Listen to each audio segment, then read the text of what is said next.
guys and a gal talking about movies. Two guys and a gal talking about movies. Two guys and a gal, they're talking about movies, and you know they are really groovy. Two guys and a gal talking about movies. Two guys and a gal talking about movies. Two guys and a gal, they're talking about movies, and we know they are really groovy.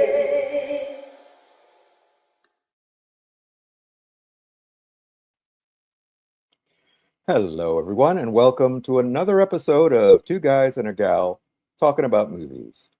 And on this episode, we will be talking about the king of cool, Steve McQueen, star of many action-packed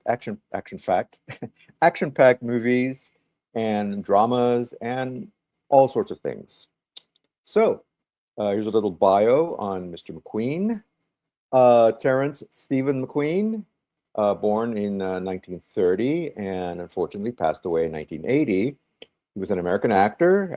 And he had a kind of an anti-hero persona that he developed over the course of his career, emphasized during the height of the 1960s counterculture, that made him a top box office draw for his films of the late 50s to the mid 70s.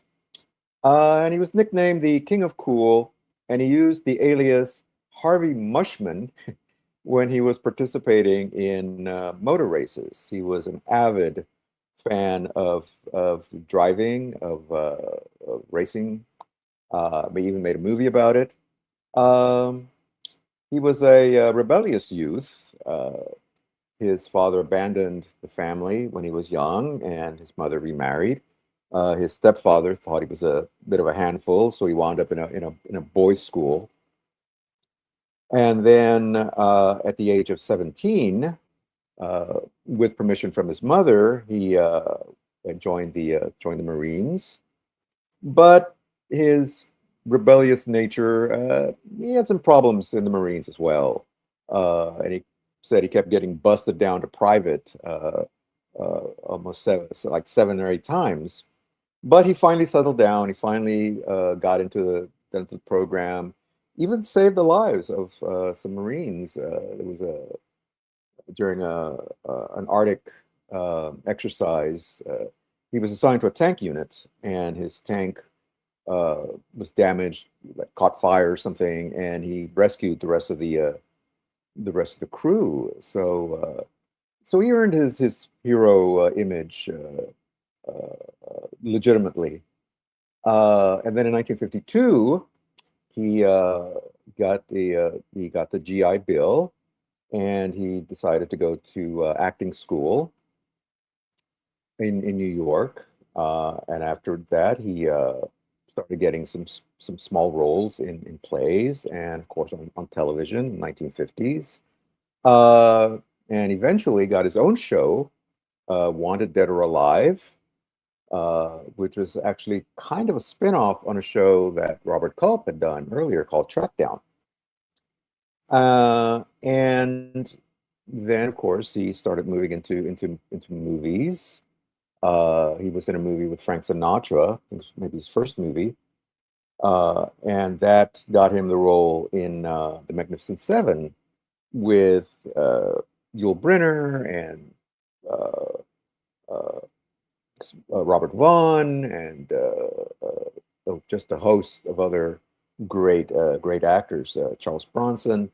Of course, we mentioned Magnificent Seven before, and we'll talk about that again. Uh, and unfortunately, in the late 70s, he was diagnosed with terminal cancer. But McQueen decided to eschew just conventional medicine.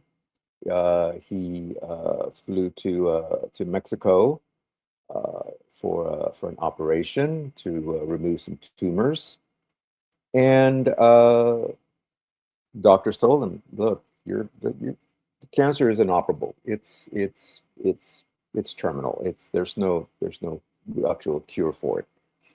And so McQueen stayed in Mexico and, as I said, passed away in 1980. So that's his story.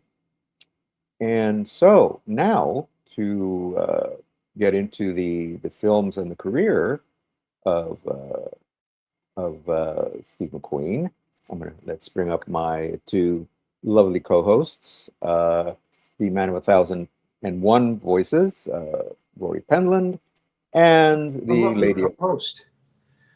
I'm sorry. I'm a lovely co-host. That's a first. You are a lovely co-host, yes, or I should say, a handsome I have co-host, lovely popcorn. handsome, eating his lovely popcorn, and no less a lovely person, Elana Lang. Hi, thank you, Manny. So, all right. So that's kind of a quick and rough and ready bio on Steve McQueen. So let's jump right to our lists. Elana, Okay. what's your number one, or how do you feel about how did you encounter McQueen?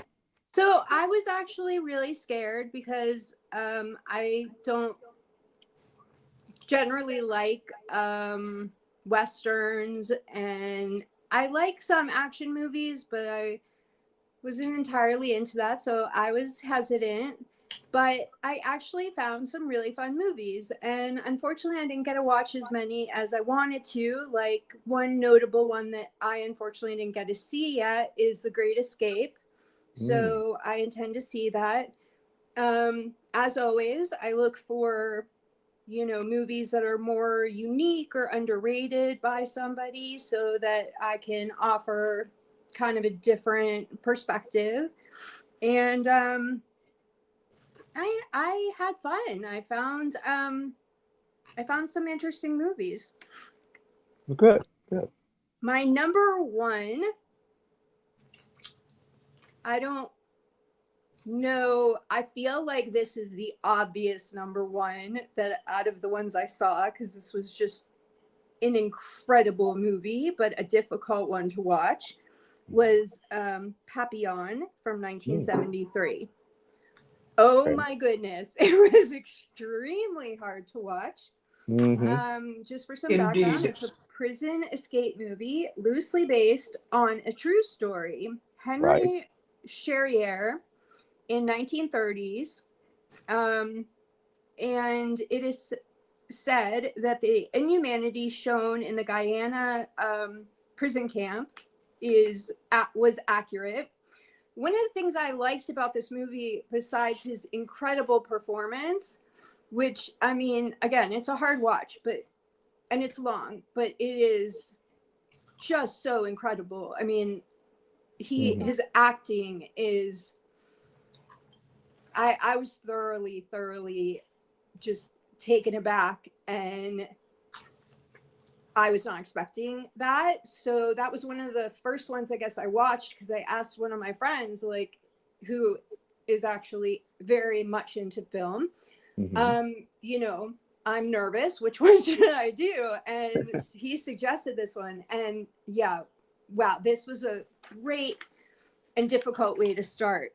The the thing that I liked about this movie was there was a surrealist element also.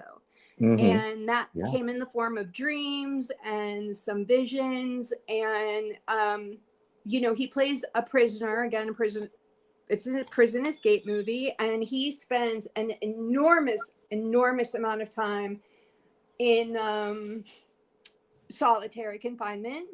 And they want him, one of his friends who's not in solitary confinement has a lot of money, who is played by Dustin Hoffman, who's another phenomenal actor, and he sends him certain things. So while Papillon, that's Steve McQueen's character, is in solitary, they want him to say who in general population is sending him this stuff, and he refuses. So he spends a lot of time, they put him in total darkness. They feed him close to nothing, and whatever they do feed him is, bug infested. And so he goes other places in his mind. And of course, I'm a fan of surrealism, so I definitely appreciated that. It was also kind of a break in how heavy and intense this movie was. And yeah, I keep saying because I mean, it left me speechless in a lot of ways. It was a phenomenal performance and an amazing movie as well. Oh, absolutely. Yeah. An Academy Award winner, I think, right? I believe so. Yes. So Rory, I was just going to say, what was your number one? Go ahead and. William Papillon.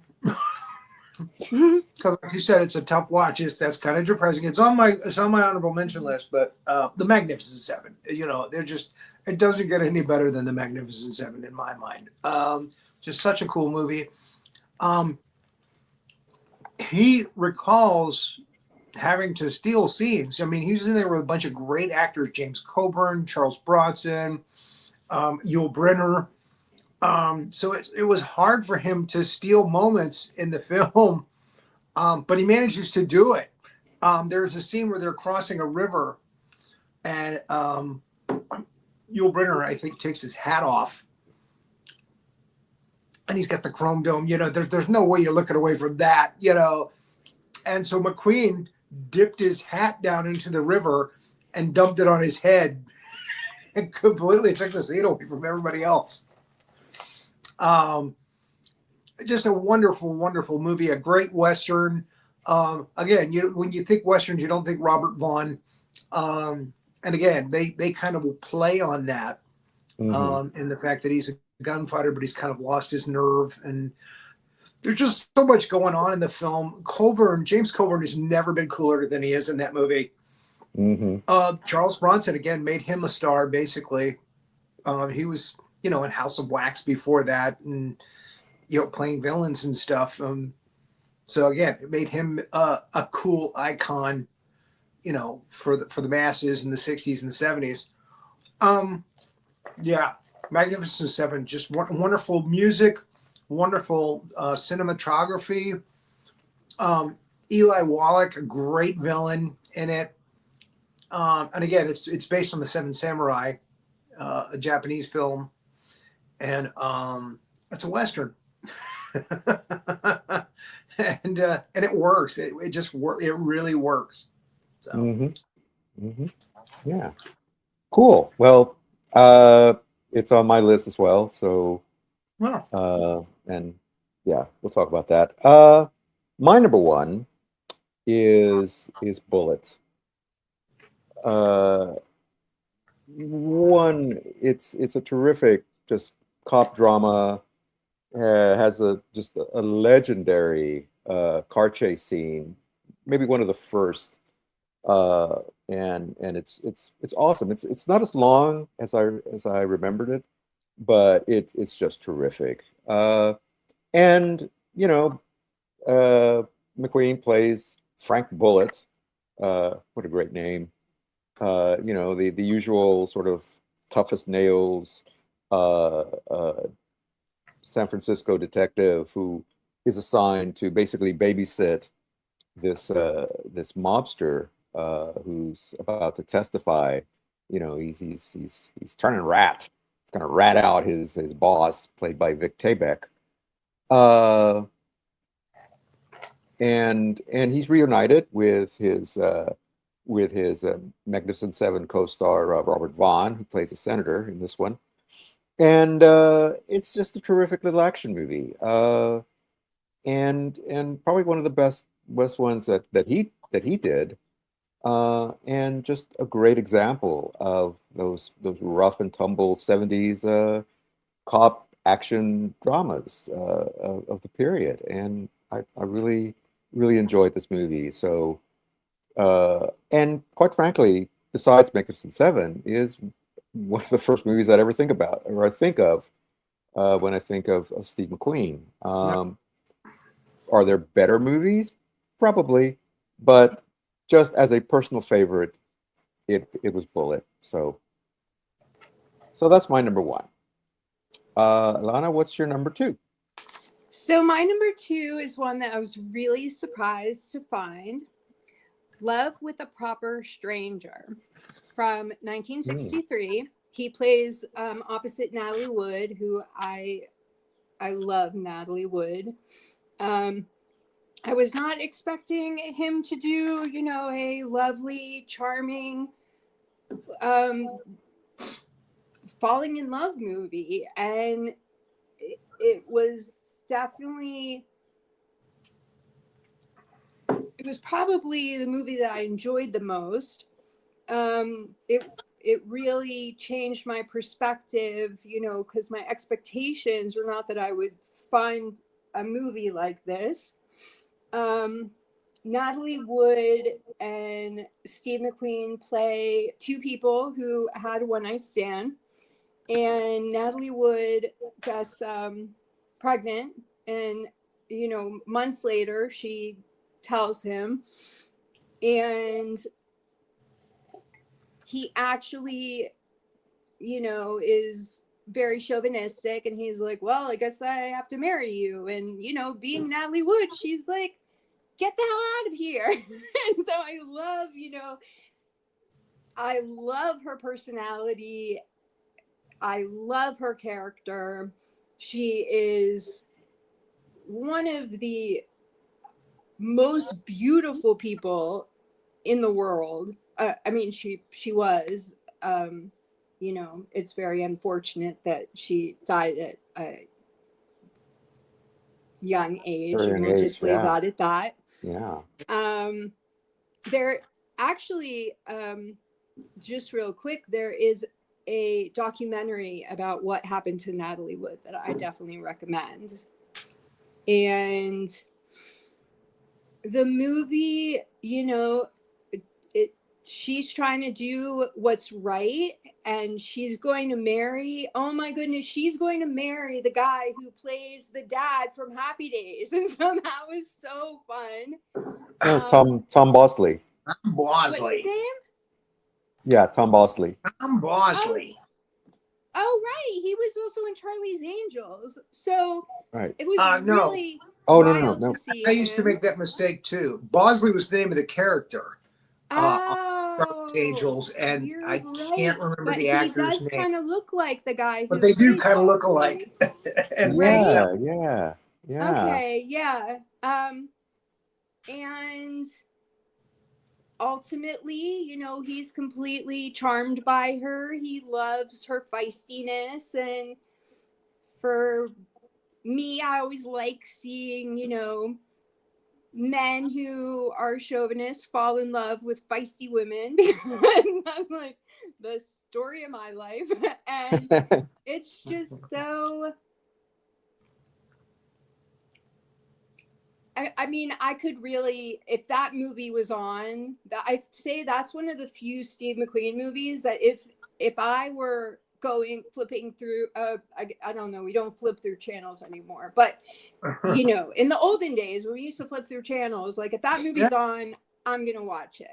Cool. It was, I liked it that much. And yeah, nice. I unfortunately highly recommend it. Download it. There were several movies that I wanted to download, and I wasn't able to download them. The Hunter was one of them that I really wanted to see, and hopefully we'll talk about that, and you guys will enlighten me. But but that was another one. Yeah. I didn't actually see The Hunter, but you know, this movie you'll like, because Love with a Proper Stranger is charming, it's fun, it's not depressing at all. It is it's just lovely and heartwarming, and especially, you know, when they fall in love, they're such a sweet couple. And for 1963, the fact that, you know, she makes these demands that women at that time, it was risky to make, you know, those demands. And it made me really happy. I looked it up, and yes, it's Tom Bosley. Okay. And he played like you said, the dad on Happy Days, and but Right. yeah. So poor Tom Bosley didn't get married. No. Oh. Or he married Mrs. C. Which she was lovely too. Yes. She's still lovely. Marion Ross. Mm-hmm. She's in her 90s. By gosh, her son is with the voice guy Jim Meskimen, and he talks about her a lot when he gets on social media. She's Who's he the voice of? I'm sorry, Jim Meskimen. He does voices. He does a lot of voices. He doesn't call himself a stand-up comic or an impersonator, but he is one of the guys they call to do like. If they can't get an actor like Tommy Lee Jones or somewhere that he does, and he's spot on, they'll get him to do like voice tracks on a trailer or something. Oh, that's cool. So he'll come in and he'll do Tommy Lee Jones, and he's perfect. You know, he has it down. He does a wonderful Patrick Stewart. Again, if you get a chance, look him up. Jim Meskimen. He's a wonderful, talented voice actor. Wow. I didn't know that was Marion Ross's son. That's son. Yeah. I see him. I follow him on TikTok, and I see his. Yeah. And apparently he has a daughter, and she's always like, "Hey, Dad, do this voice as doing this thing." And yeah, but Patrick Stewart is, oh man, it's just dead on. He does that. It's dead on, and he kind of looks like him a little bit too. So yeah. But he does and all kinds of other actors. Burgess Meredith does the best Burgess Meredith I think out there. Really, really talented voice actor. So what's your number 2, Rory? This was a total surprise. This is a movie that I downloaded. I'd never seen before. And it was just so darn good all the way around. It was just filled with brilliant character actors. Rip Torn is in it. Carl Malden is in it. It's a remake basically of what's the Fast Eddie Felson movie? The Hustler. The Hustler. Except it's with poker, and it's called The Cincinnati Kid. And just probably the best, most brilliant performance by Edward G. Robinson ever. Yes. He actually kind of plays the heavy in the film, and he's just so good. And again, McQueen is across the table, keeping up with him pound for pound, just giving a brilliant performance. And it's all about card players, and them, trying to be, trying not to give away, that they have good or bad cards and stuff in their face. And that's not easy to play as an actor and make it believable. And you have Jack Weston, and there's so many great character actors in the film. Rip Torn, very young Rip Torn, is particularly nasty in the film, and it's enjoyable to watch. Just enjoyable to watch, and again, it's got that same hustler kind of feel to it. Is he going to win? Is he going to lose? What is he going to take the bad guy down, in a card game? And it's just a really fun movie. So The Cincinnati Kid, I highly recommend it. Again, it was a big surprise to me. I didn't think I was going to like it as much as I did. Yeah. Cool. Yeah. All right. Yeah, I would have ranked it higher if it just didn't feel so much like a remake of The Hustler. But they're playing poker instead of pool. But yeah, that doesn't take away from that. It is a good movie. I found it to be better than The Hustler. It seemed more realistic. It's brilliantly filmed in color. Nice bright colors, mid '60s. And again, just such a great cast of character actors thrown in together. Anne Margaret and Tuesday Walder thrown in. Dub Taylor's in it for a little bit. Yeah. And McQueen just proves that he's just a top-notch actor. He deserves to be up there with Paul Newman and guys like that. Yeah, absolutely. So I liked it better than the Hustler. That's Wow, terrific. Yeah. My number two is Papillon. For a lot of the same reasons that Mhm. Elana mentioned. And it's a harrowing movie. It is difficult to watch. Uh, I actually saw it in the theater when it came out, and kind of scarred me. Yeah. Wow. Uh, Yeah. especially the scene with Anthony Zerbe as the leper. Uh, Oh wow, that was that a rough was scene. that Yeah. was and this the whole cigar thing. Wow. How did Yeah. you, how did you know we had It tried was everything? slick though. But It it was was real slick. yeah, but it's a good movie, and Dustin Hoffman uh Mhm. is of course he's a wonderful actor anyway, but his performance in that one as his friend with the glasses and everything, another terrific performance. But yeah, and in fact, McQueen often stated that he thought this was his best performance Mm. was in Papillon. And yeah, the brutality of the prison system in French Guiana at the time, and uh, and what happens there. So anyway, that was my number two. You know, Um, I always like movies where you learn like what I really appreciated about Papillon, in addition to the performances and just what I mean, it was an incredible movie. But even if I don't necessarily like a movie, if I'm learning something, like I didn't really know that much about the prison camps in Guyana, and it mhm, didn't really even occur to me to think about it. So yeah. watching the movie and learning about something that I wouldn't normally even think about, done, as accurately as they could, which is why, I did some research to find that out. Um, I mean, they use a guillotine. It's really really brutal, and Hmm.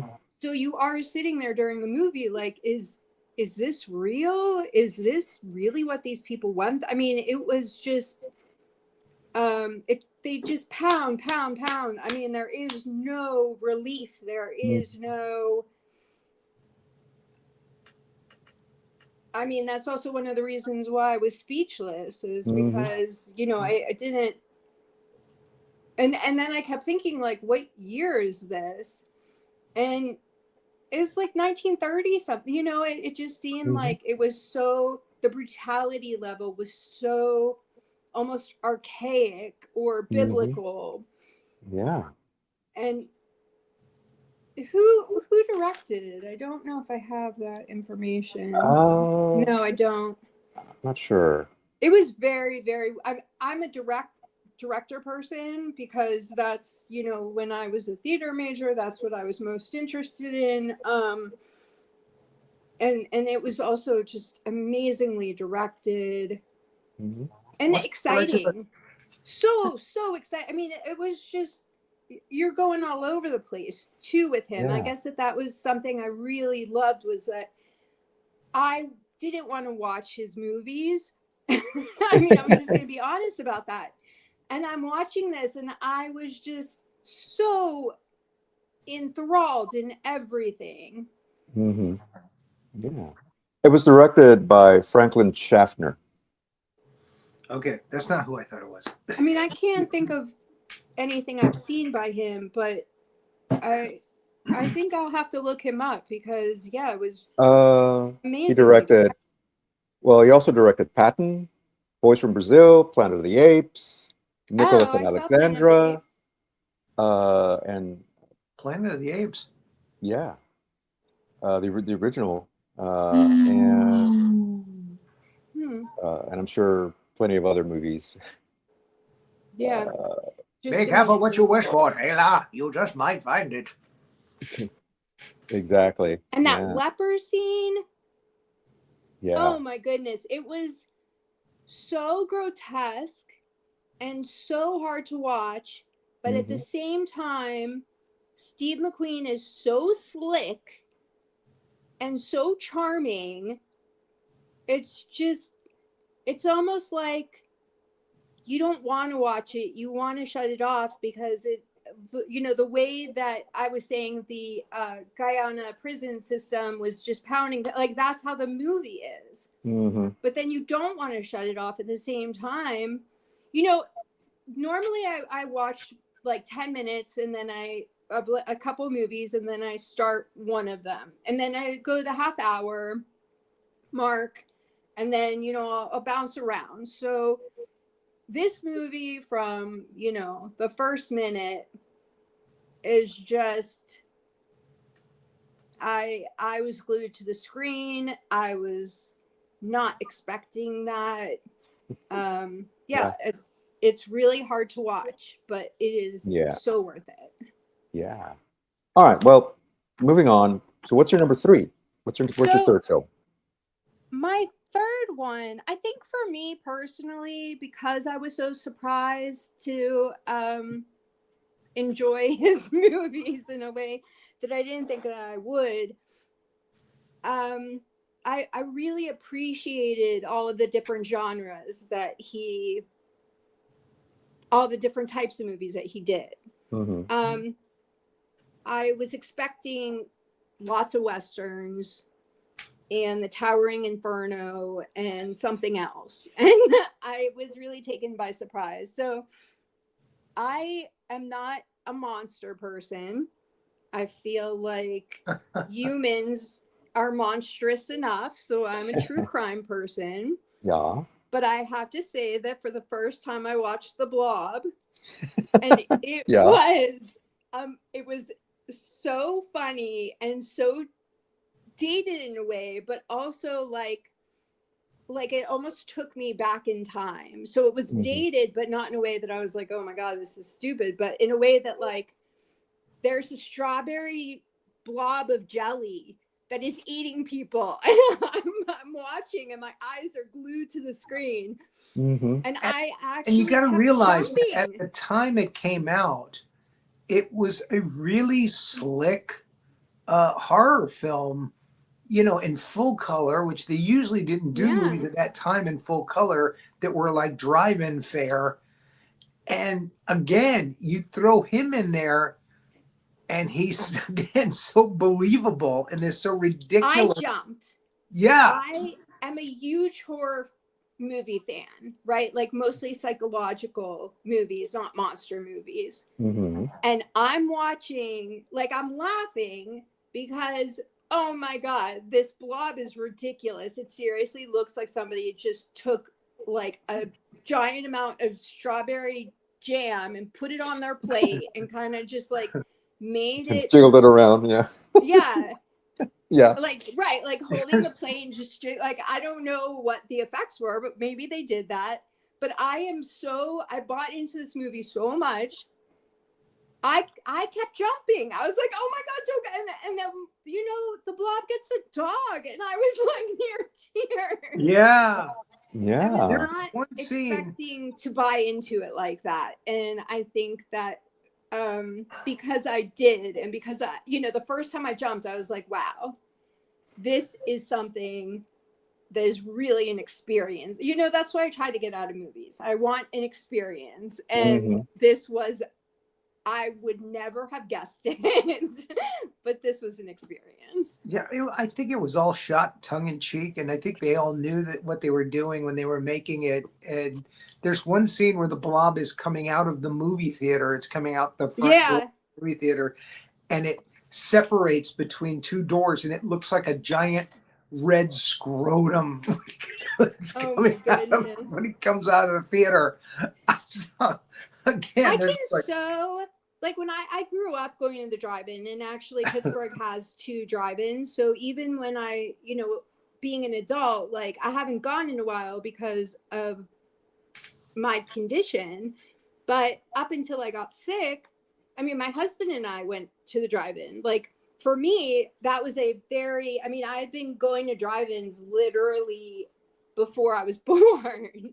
It was a huge thing for my parents. Like my dad saw Night of the Living Dead at the drive-in, like right outside of Erie. Wow. And he tells this amazing story about it. So drive-ins for me are such a huge thing. And I think that I could imagine sitting there in 1968 watching it at the drive-in and just being like, oh my God, is there strawberry jello anywhere or strawberry jam anywhere? Like, oh my God, is it going to come get me? You know, it's just, it was so fun and so ridiculous and also such an adventure.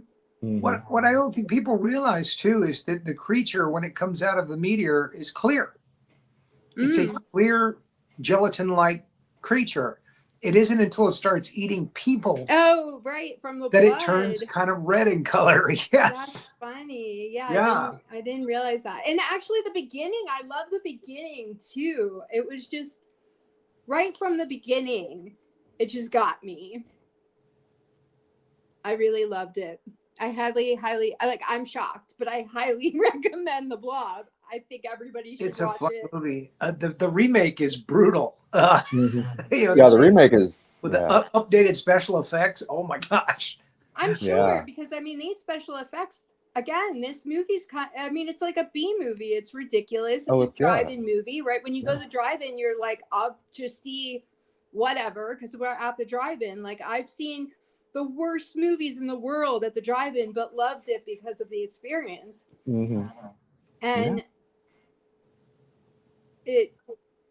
it's ridiculous and also amazing and brilliant, and it's just so many different things all at once. First, from the credits in the beginning, when you get this song, "You beware of the blob." It's a it's just you just know you're in for a good time.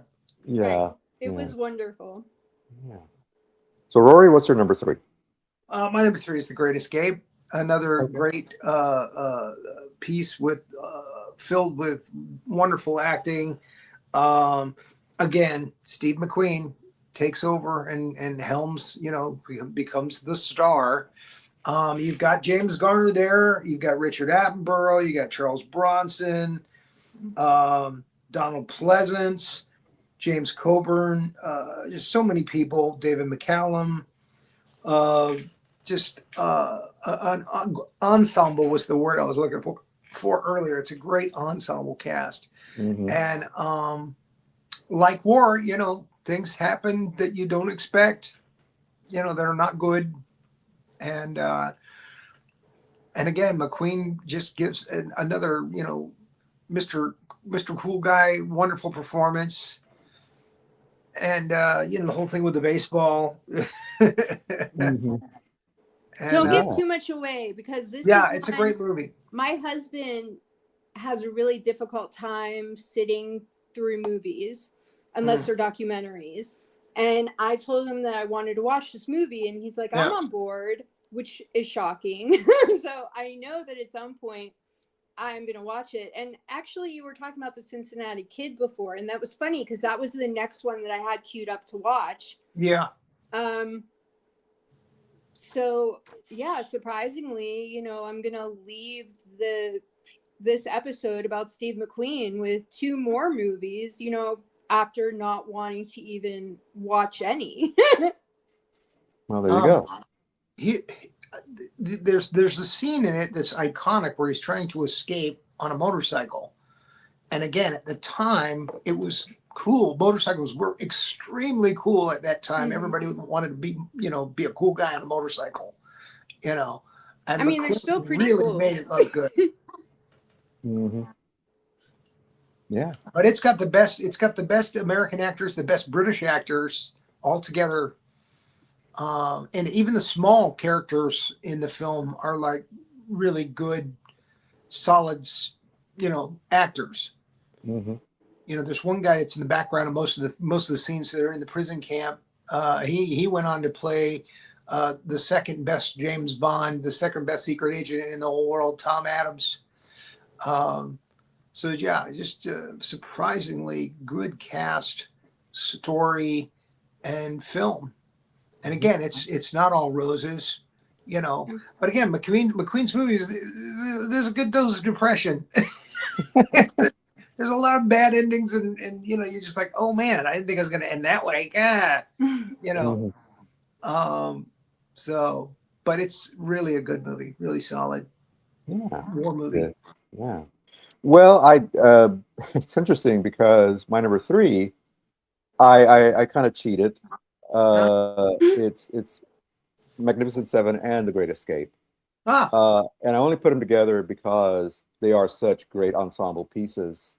And McQueen is such a huge part of those movies.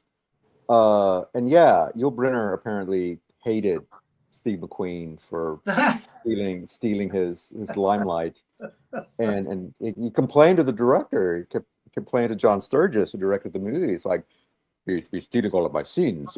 Look at it. He's fiddling with his hat, and I can't have that. Which is a terrible Yul Brynner impression, I know. that was But actually anyway, pretty good. That was actually pretty good. oh, thank you. Anyway, so yeah, so but we remember McQueen in that movie, and of course all the other wonderful actors, and same thing with The Great Escape. Like you said, what an incredible ensemble of American and British actors. Like you said, James Garner and uh, uh, James Coburn and Richard Attenborough, and just on and on and on. And of course, Charles Bronson. Uh, uh, so There's a story that Sturgis about this film that stands out as one of the big Hollywood stories, where Sturgis was giving Donald Pleasence a hard time about his character in the film, and how he was playing it so meek, and Garner had to pull him aside and say, "Look, this guy flew more missions than you probably will ever understand." He goes, "He was there. He did it. So leave him the F alone." Let him do what he does. mm-hmm. Garner stuck up for him Yeah, and yeah, got Sturgis off his back. yeah. Well, that's yeah. I've read many stories about Garner, really standing up for his actors and for Mm, himself as well. He didn't put up with a lot of nonsense. mm. Uh, and I, yeah, Pleasance. I mean, the way he played it. I mean, to me, it was appropriate. For that Exactly. character, for what happens. And not to, again, don't want to spoil it for Elana, uh, Thank you. to, but yeah, it's a great movie and a great performance all the way around. All of them were great. But I love Steve McQueen as the cooler king, uh, and apparently, yeah, like I said, a lot of his movies are kind of reflective of his own real life. He Right. spent a lot of time in the brig when he was in the Marines, apparently, or not, yeah, in the Marines.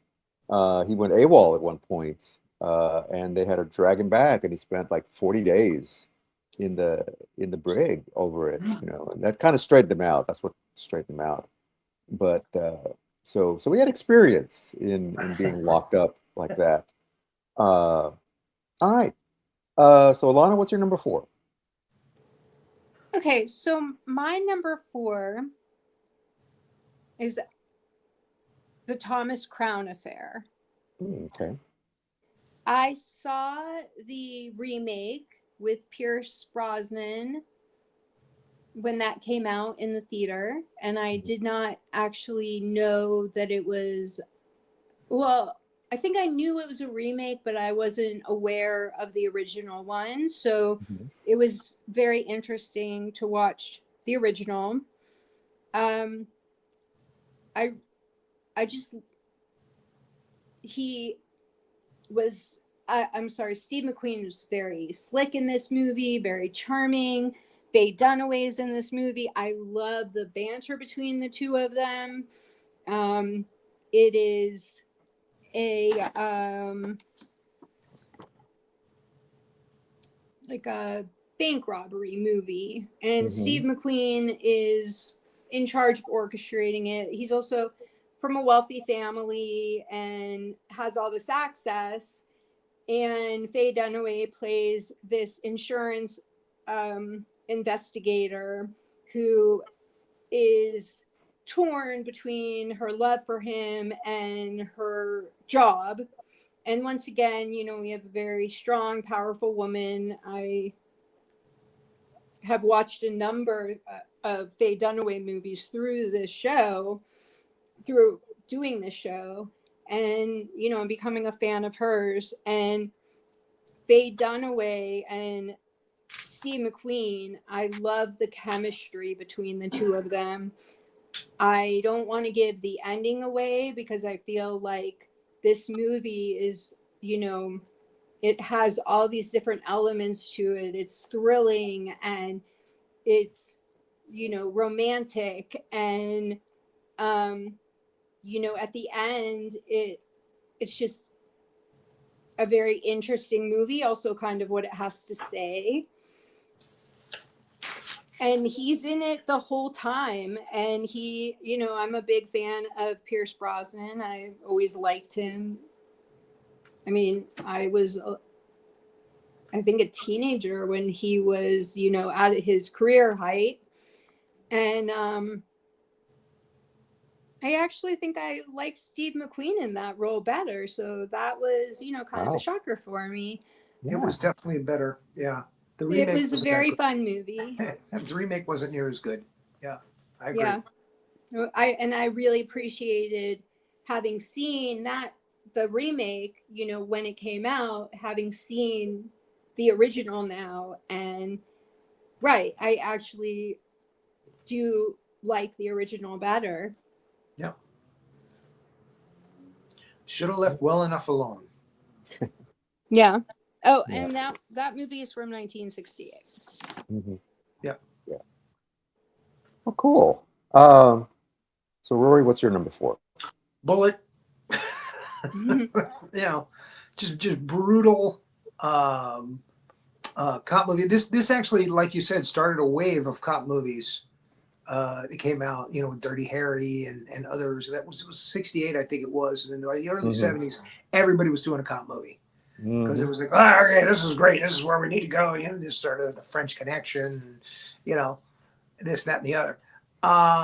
So yeah, Bullet set the bar, and it is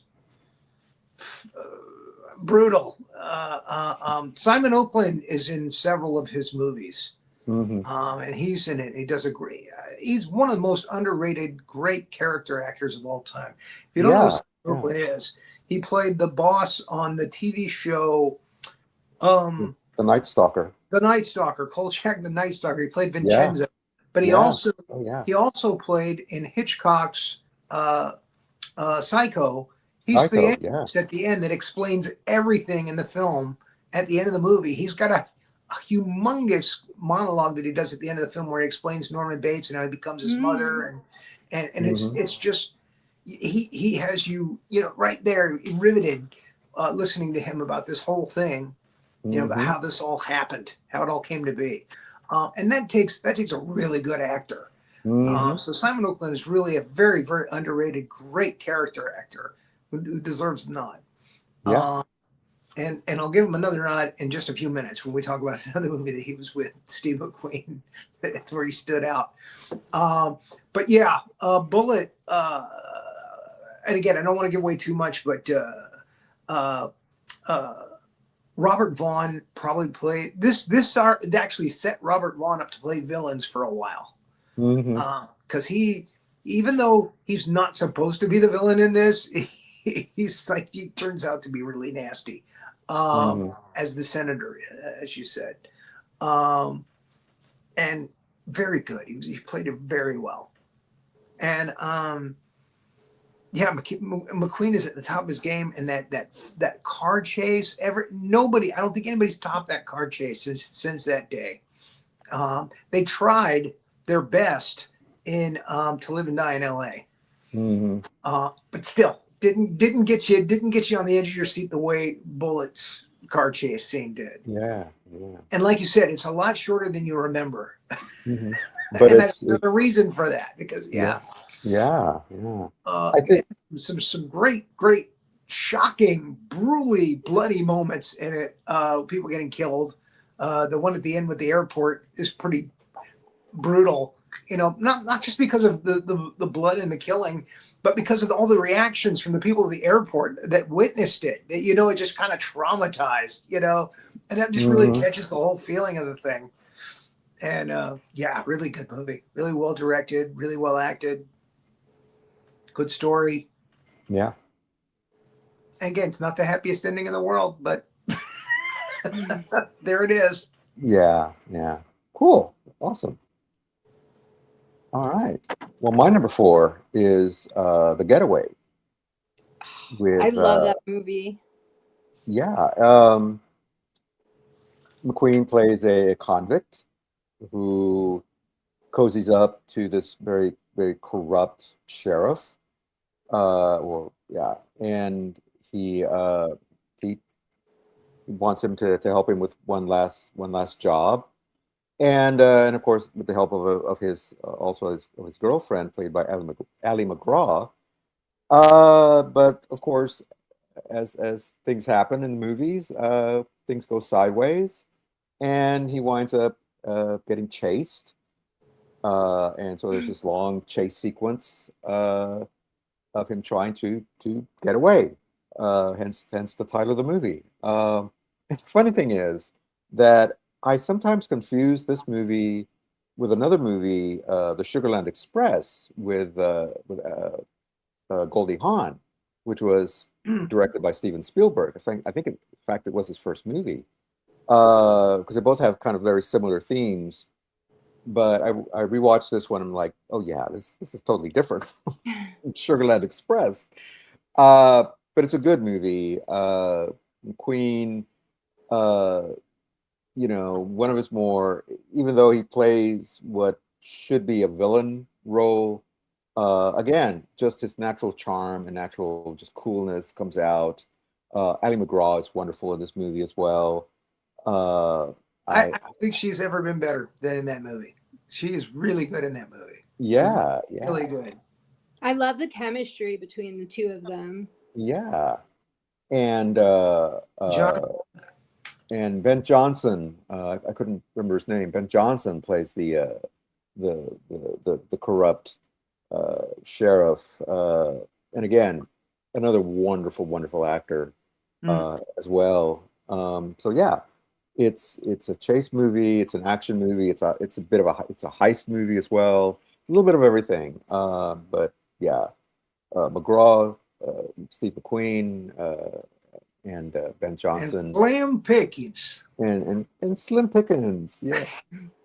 in a wonderful cameo at the end of the film. His name is real big in the credits too at the beginning of the film. So I'm sitting there waiting for Slim Pickens. I love Slim Pickens. I'm a huge Slim Pickens fan, and he's the guy that gets him across the Mexican border. and McGraw really stands out in that part of the movie too, where she's offering him money at the end. It's really, really good. Oh, just candy.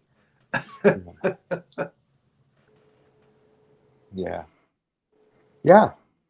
So anyway, so that's my number 4. So what is your number 5, Elana? So I'm going to say that The Getaway was my honorable mention. And Okay. number 4. Or yeah, What? number 4. Wait, what number are we on? 5. I'm Five, on 5. Okay. You're on 5, yeah. Right. Okay. But who's on first? My number 5 is The Towering Inferno from 1960. I did not see this movie made the top before 5 because I was that born makes me that so happy. year. So I'm sure that I was present at the drive-in while my parents were watching it, but of course I didn't know what was going on. And this movie has talk about an ensemble cast. There's so many people in it. Yeah. This movie, I liked it so much. See, Robert Wagner's in this movie, right? And I have a habit of not watching movies for people that I think are evil. And I feel like Robert Wagner and Natalie Wood, watch the documentary. Yeah.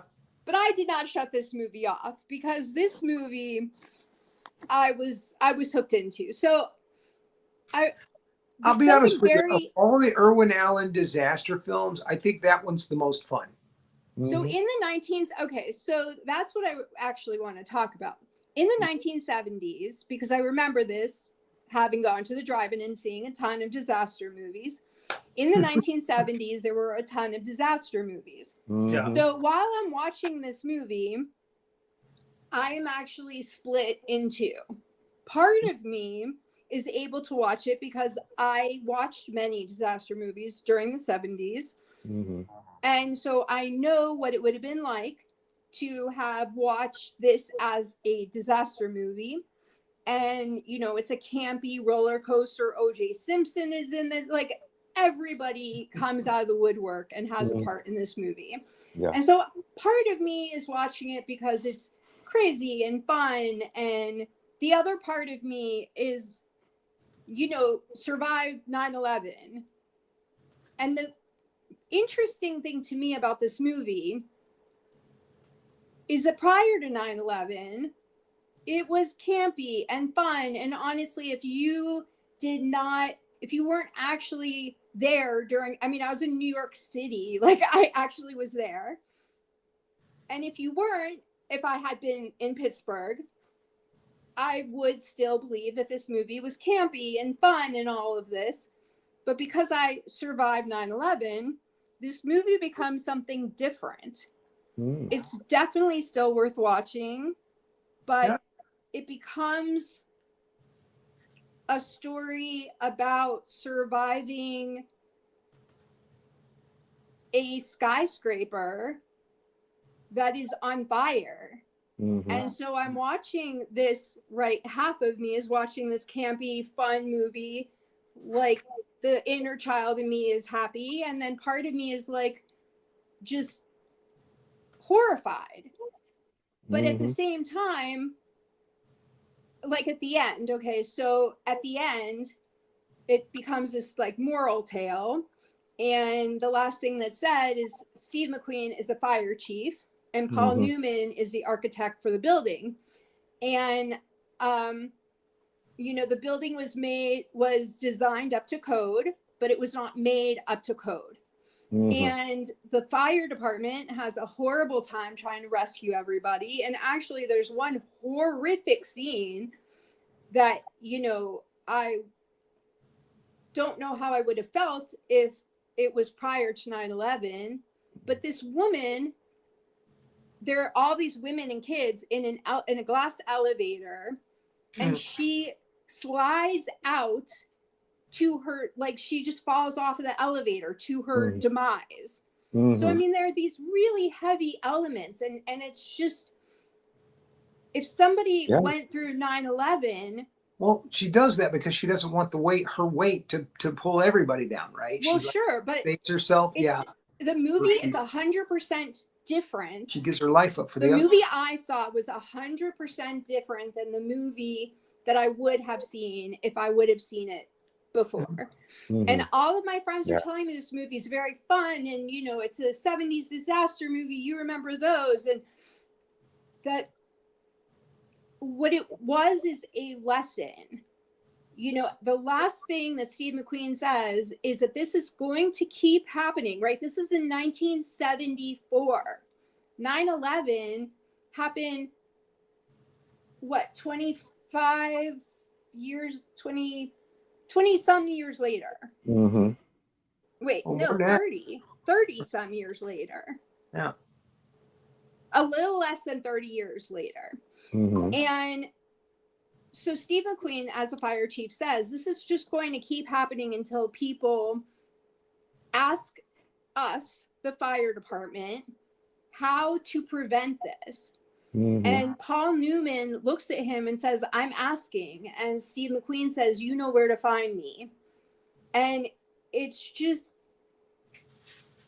you know, it makes you think. And it's a very heavy movie at the end. It's not this campy, fun movie anymore. But it is a very important movie, I think, because it is telling you watch out for these skyscrapers. You know, it is so easy and they're so expensive that people are going to keep cutting the codes. People are going to keep Cutting some doing corners. things, Yeah. you know, and honestly, I don't know how much of the World Trade Center disaster was due to, you know, how the building was constructed. And I don't know how much, you know, I mean, I don't think anybody really knows. And so when you've been through that and you're watching this movie, it's haunting. It's a very haunting movie. And I hope that people are able to watch it from both perspectives. But I think now most people who were born after 9/11, I don't believe are going to see it the way that it would have been viewed in the 70s. The way we saw it. Yeah. But even though it was triggering to me, even though it was a difficult movie for me because of that, I am very, very glad that I watched it. And I'm very glad that I had Because the O.J. Simpson burned experience up. of watching all of those 70s disaster movies Sorry. I'm sorry? Because O.J. Simpson burned up. Well, you know, there were some positive elements. That was a bonus. Most of the kids were saved and O.J. Simpson burned up. Yeah, it's just interesting. I thought it was very, like, I'm very fortunate, I think, that I was able to watch it from both perspectives at once. And the other thing that I think is very interesting about this movie is that Steve McQueen believed that Paul Newman was like the epitome of acting. He always aspired to be like Paul Newman. And finally, Steve McQueen has equal billing with Paul Newman. And again, the chemistry between them is so good and rich, and you can almost tell that Steve McQueen is, you know, bringing everything he has, because he finally has been working, you know, his whole life to get equal billing with specifically Paul Newman. And so you have the pleasure of watching the two of them, you know, act off of each other. Yeah. So, yeah, I mean, again, this is, you know, when all of your friends tell you this is a super fun, campy movie, keep in mind that for a lot of people, it is not going to be a super fun, campy movie. It is going to be triggering, but I believe that it is still extremely worthwhile and that it should be seen. Again, as I stated earlier, it's one of the most entertaining of the. I mean, they had done the earthquake, they'd done the airplane movies, a couple of the airplane movies before that, and of course the best one of all is the Poseidon Adventure. And then this one is also very entertaining. And again, it's one of the things that's entertaining about it is they throw people in you don't expect to be in these kind of things, like Shelley Winters. Shelley Winters in the. Well, and that was the thing about the destruction movies, about these kinds of movies in the 70s, is it was supposed to be every single person, and you're like, oh, this is so fun and campy because look, it's OJ, and look, oh my goodness, it's when you can get Fred Astaire into a disaster movie. We got Fred Astaire, yes. I'm like, Fred that was where I was going with that. And so that was part of the fun of those kinds of movies. He's dancing his way around the flames. Yeah, it's just, oh, and you know, so like if you're watching it prior to 9/11, or if you weren't surviving through 9/11, his girlfriend is the one that falls from the elevator, or his love interest is the one that falls from the elevator. And you know, it takes on a different meaning. I mean, the whole thing just really takes on a different meaning. I'm sorry? He survives. And again, the same he thing survives, happens and in he goes Poseidon to look Adventure. for her, and Shelley she's Winters. dead. Yeah, Shelley Winters dies, and Jack Albertson survives. And Stella when you Stevens see that, dies, and when you Ernest see that Borgnine after is left to 9/11, roam the planet alone again afterwards.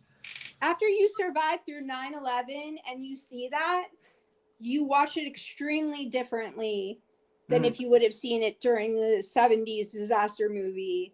You know, because during the 70s disaster movies, you didn't care who died. You know, it was like, oh my God, Fred Astaire is on his, you know, it's all campy fun. And the deaths are almost like in other action movies, they're kind of part of the fun. And here it's like, oh my God, Fred Astaire is just destroyed. You know, so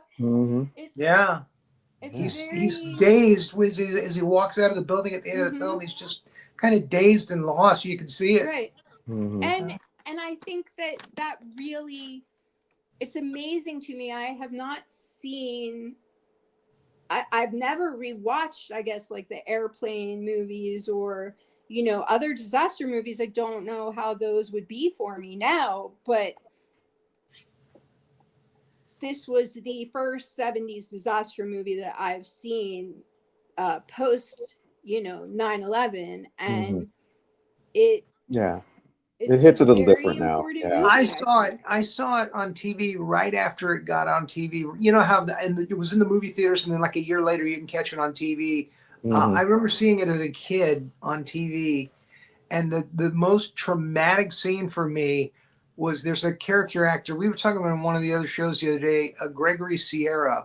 He's a Latino actor, done a lot of TV, a lot of movies, and he gets crushed in the final scene, and he's spitting up blood because he just got his sternum crushed, and you're like, oh geez, man, he was such a nice guy.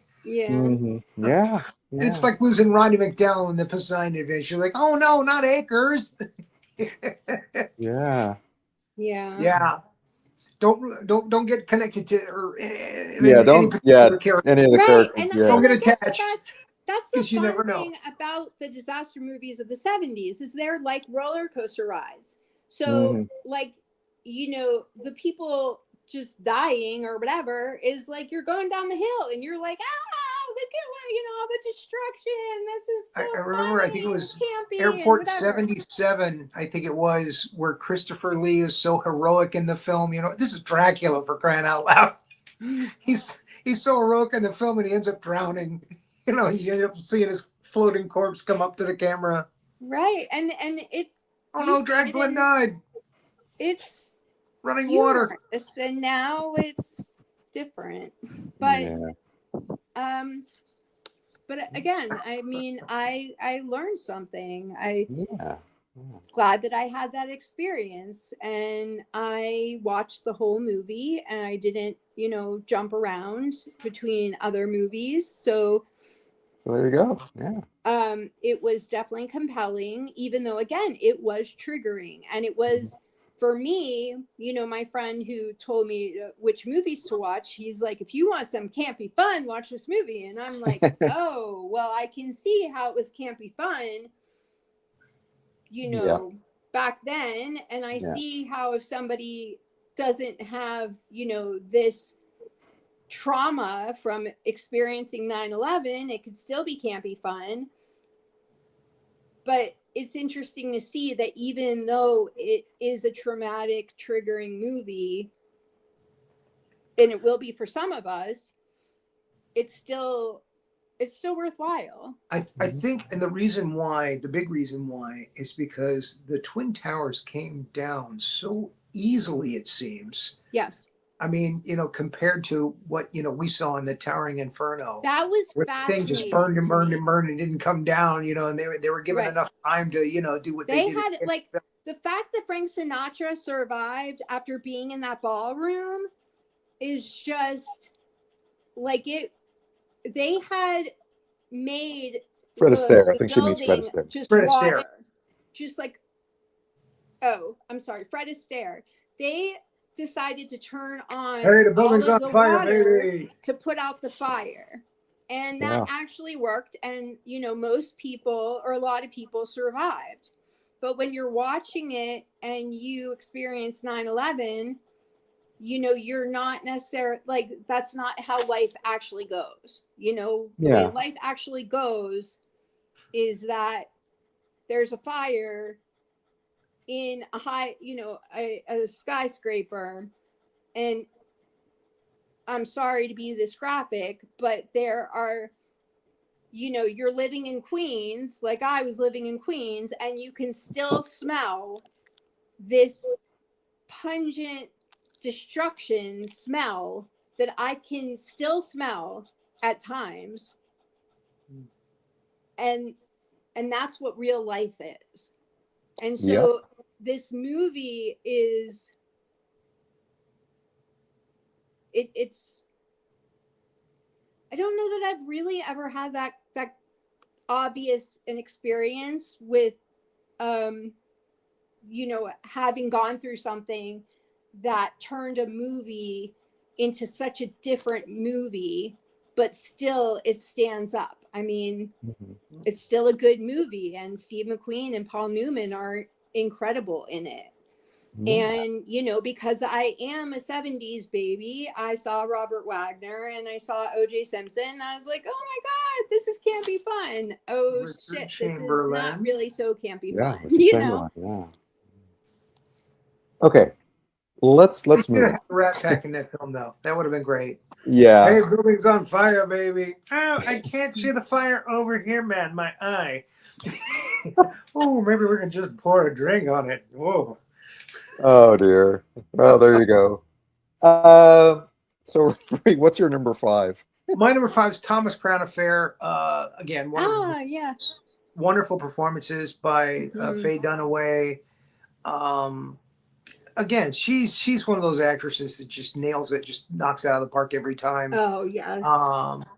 And he is just phenomenal as the very calculating anti-hero of this movie. Like you said, he's an anti-hero in most of them. This is definitely one of them. The sequel, I'm sorry, the remake is just it's just not even near the same caliber. Of the film. They were just making. And actually, the remake was fun. I enjoyed the remake when I saw it, but yeah, after watching the original is, and pales in comparison. Yeah, and I can't say that about every original versus remake, especially one that I saw when it actually came out versus one that I just saw. But yeah, the original and like is you, I'm way a huge more fun. Pierce Brosnan fan, so yeah, I was surprised that it was as good as it was compared, to the remake. Definitely. Yeah. Well, my number 5 is the Thomas Crown Affair. So. Oh wow, we all liked it. There it is. Yeah. There it is. We made our list, all of them. Yeah. Did you see the remake, Manny? And I saw the remake with Pierce Brosnan and Rene Russo. And I mean, I liked it. I thought it was okay, but yeah, it doesn't hold a candle to the original. Yeah. And I mean, Brosnan tried. He tried to bring that similar kind of. And I really like him. Like I had giant crush on him when I was younger. I liked him in Remington Steele. When that came out, and then when he was in Bond and a lot of the other movies that he's done. But yeah, this was. It's not a bad movie. It's not a bad movie, but no, compared to the original one, it's the remake is forgettable. Like the remake is one that you're not going to remember. Yeah. And if somebody brings it up, you're going to be like, I saw that. That was fun. But the original is a movie that you remember. Exactly. So, all right. Do we have honorable mentions? I just have The Getaway. I really enjoyed that movie. Again, I didn't watch a lot of movies I wanted to, like The Great Escape and The Cincinnati Kid. And I want to say I went into this and I told Rory, I went into this thinking I made Rory watch Cronenberg films. I owe it to Rory to. His early stuff was fun stuff, Steve McQueen movies. and I'm complaining to my friends, and I'm like, what am I even going to watch? And then, I end up just really watching these movies that I enjoyed, and, That's I what had it's all actually, about. like, I was moved by them, and like the Blob, I actually jumped, so it was not, Give it was Steve a chance. far exceeded my expectations, Yeah. Yeah. Do you have? What about you, Rory? Do you have some honorable mentions? We talked about most of my honorable mentions. The Blob, of course, because that was his first big one. The Towering Inferno, The Getaway, Papillon. Two that we didn't talk about that are on my honorable mention list is Tom Horn. Yeah. One of his later westerns. He looks terrible in the film. Well, he was dying basically. Yeah. Yeah, but he is his usual charming self. In the beginning, he's a very very likable character, and he becomes this ruthless protector. Hunting cattle rustlers, and again, it's such a stark change in the movie. It really really grabs you. Good movie. Sand Pebbles is the other one. Plan something happy afterwards. It's a Yeah, real that one. depressing ending. Yeah. But a great cast. Richard Crenna is a real jerk in it. Mako is in it. And Simon Oakland is fantastic in it. He plays one of the guys. It's a Navy film. I think they were kind of trying to cash in on the Mr. Roberts thing at the time. And it definitely shows that McQueen has got military experience. And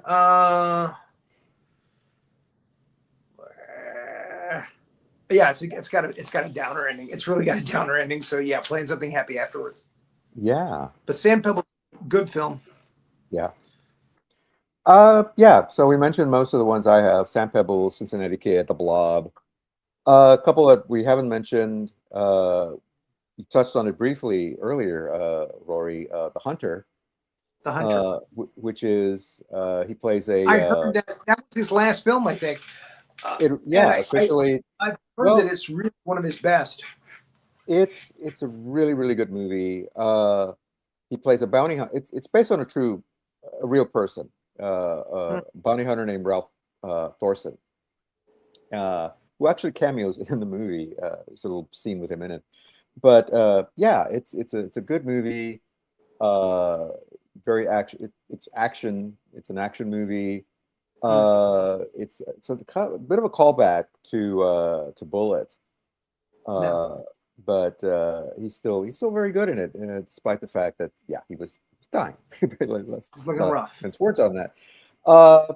I think his official last movie was a movie called The Enemy of the People.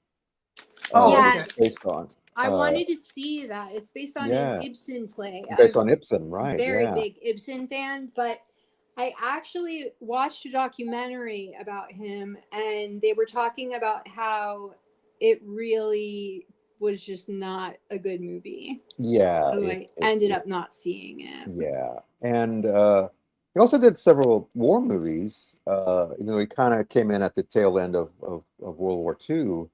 But he did serve in the military. I mean, he did serve in the military for years. And one of his best is a movie called Hell is for Heroes. Okay. And again, great ensemble cast. Not as packed as the like this Great Escape, but it does have Coburn in it. Bob Newhart is in this movie as a soldier. Wow. And Bobby Darin. Oh, wow. Which I'm like, yeah, those two in a war movie. Just that alone makes it worth watching. And Nick Adams. Fess Parker. Daniel Boone is in this. Harry Gardino's in it. Great cast. Just a great cast. And Nick Adams is actually one of the Navy guys on the boat in Mr. Roberts. When James Cagney throws up in the bucket in his office and they're looking in through the window, he's the one that says, "Whoop, there he goes again." That's Yeah. Nick Adams. Yeah. Yeah.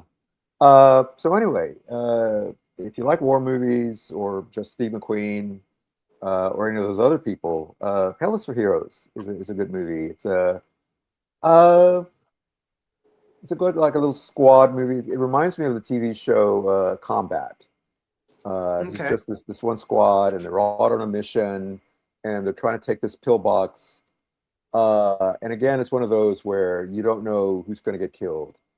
Could be anybody. And I haven't seen this movie in a while. I didn't get to watch it. I remember seeing it years and years and years ago. As I was going through the movies, and I was like, "Oh yeah, I remember that one." Uh, and I hope Bobby Darin got to sing uh, the theme song, but I don't think he did. But anyway, that's my honorable mentions list. With its teeth. Yeah. Yeah. So, are we ready to do documentaries? I actually watched. I don't have one, but please, yeah.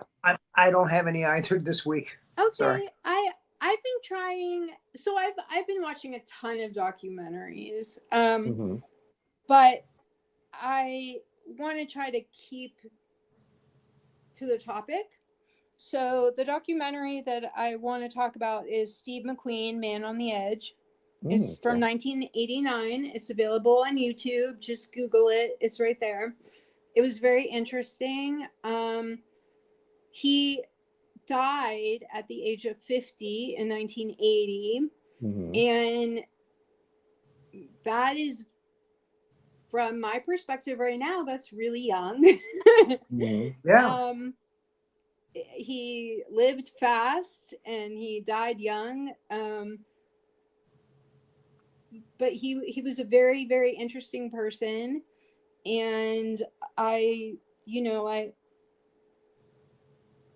just recommend it because you get, some more of his background. That's where I got the information, about how he looked up to Paul Newman and how Towering Inferno is such an amazing thing that he got equal billing. And you just learn a little bit, about him that I think that improves the movies that you're watching. So yeah, just Google Man on the Edge 1989. Man on the Edge. Okay. And it is a worthwhile movie. There are quite a few documentaries about him. I wanted to watch some other ones. They didn't have the opportunity. So if you just Google Steve McQueen documentaries, you'll find a whole list. And again, he was a very interesting person. And yeah, I thank you both for making me watch his movies. Well, good. One that I didn't mention, and just quickly, is because again, he loved car racing, was Le Mans. Le Mans. Not Yeah. not one of the best movies, not one of his better movies, but for racing car fans and for Steve McQueen fans, yeah, it's I think they'd enjoy that, you know. That was the nice thing about the documentary is it did go into his. I'm very interested in